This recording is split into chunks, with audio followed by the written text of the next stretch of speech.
वक्त सभी को मिलती है जिंदगी बदलने के लिए, लेकिन जिंदगी दोबारा नहीं मिलती है वक्त बदलने के लिए। तो मेरे प्यारे बच्चों, जिंदगी आपको एक ही बार मिलता है, और एक ही बार जब जिंदगी मिलता है तो आप अपनी जिंदगी में एक ही बार बदलाव ला सकते हो। आपके लिए बोर्ड के एग्ज़ाम जो है वो आपके लिए सबसे फर्स्ट एग्ज़ाम है और सबसे फर्स्ट इम्पोर्टेंट एग्ज़ाम है। आपका परिवार और आपके गार्जियन का उम्मीद रहता है, और सबसे ज़्यादा उम्मीद आपको रहता है कि 10 साल का मेहनत, 12 साल का मेहनत, एक मेरा बोर्ड एग्ज़ाम ही परिचय देता है कि हमने क्या मेहनत किया। तो इस बोर्ड एग्ज़ाम में आप पढ़ाई करने के बावजूद भी छोटी मोटी गलती के कारण फेल कर जाते हो, वो बहुत बड़ा दुर्भाग्य की बात है। तो आज मैं आपको सारा चीज़ लाइव दिखा रहा हूँ कि कितने बच्चे देखिए कि क्या गलती करते हैं जिस कारण से वो स्वयं फेल कर जाते हैं। तो मैं ऐसा नहीं चाहता कि आप सभी बच्चों में से कोई फेल करे। ऐसा एक शिक्षक ही सोच सकता है आपके बारे में, पॉजिटिव इंप्रेशन शिक्षक का ही आ सकता है।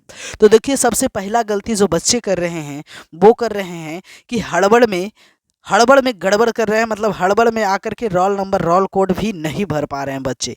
तो ये तो उनकी सबसे बड़ी गलती है, क्योंकि आप बहुत ज़्यादा विद्वान हो, आप कॉपी में बहुत सारा चीज़ लिखे हो, लेकिन रोल नंबर, रोल कोड नहीं भरे हो। तो बताया जाए कि आपका मार्क्स कहाँ भेजा जाए, कहाँ दर्शाया जाए। तो मैं एक शिक्षक हूँ, और एक शिक्षक होने के नाते आपको बता रहा हूँ सारा चीज़ डिटेल से कि आप भी ये सब इनलीगल चीज़ ना करें, गलत काम ना करें, क्योंकि ज़िंदगी में आपको एक ही बार वक्त मिलता है बदलने के लिए। तो आप बदलिए, और आपको बदलने से सोच रहे हैं कि आपके पीछे की जनरेशन की भविष्य बदल सकता है। तो मैं आपको कुछ नहीं करने आया हूँ, मैं आपको मोटिवेट करने आया हूँ कि आप भी ऐसा काम करिए जिससे कि टॉपर की श्रेणी में जाइए। तो देखिए, कौन कौन बच्चे टॉपर की श्रेणी में जा रहे हैं और कौन कौन बच्चे फेल कर रहे हैं। तो सबसे पहला तो मैं बता दिया, रोल नंबर, रोल कोड के कारण बच्चे फेल हो रहे हैं।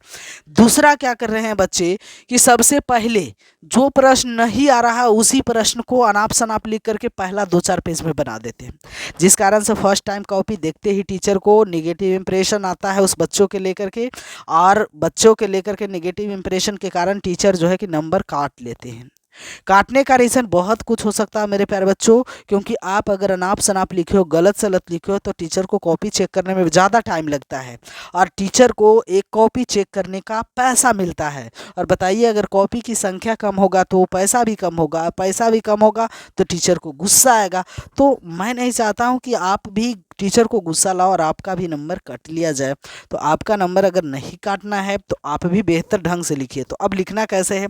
तो सबसे पहला 2-3-4 पेज में मेरे प्यारे बच्चों, कभी भी जो प्रश्न आपको नहीं आता है उस प्रश्न को नहीं बनाइए। आपको जो प्रश्न आता है उसी प्रश्न को पहला 2-4 पेज में आप बनाना प्रारंभ कर दीजिए। मेरे प्यारे बच्चों, आप लोग से बहुत ज़्यादा उम्मीद रहता है, एक शिक्षक को भी उम्मीद रहता है और गार्जियन को भी उम्मीद रहता है कि बच्चे पढ़ लिख करके अच्छा करें। एक शिक्षक को तो सबसे ज़्यादा उम्मीद रहता है कि अगर मेरे ट्यूशन का बच्चे अच्छा करें, या फिर मेरे कोचिंग का बच्चे, या फिर मेरे स्कूल का बच्चे अच्छा करें तो मेरा भी नाम होगा। तो यही सब सोचते हुए आपको पढ़ाई करना होता है, और आप एग्ज़ाम सेंटर में देखिए, एग्ज़ाम देने का एक रूल होता है, एक तरीका होता है। पढ़ाई आप बहुत कर लो, अगर आपको एग्ज़ाम देने का रूल नहीं मालूम है तो आप एग्ज़ाम में फ्रेश नहीं कर पाओगे, क्योंकि पढ़ाई का कैटेगरी अलग है और एग्ज़ामिनेशन का कैटेगरी अलग है।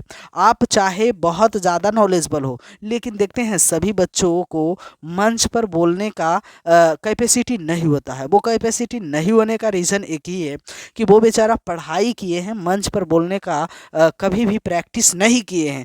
तो आप तो सिर्फ पढ़ाई कर रहे हो, आप एग्ज़ामिनेशन का प्रैक्टिस तो कर ही नहीं रहे हो।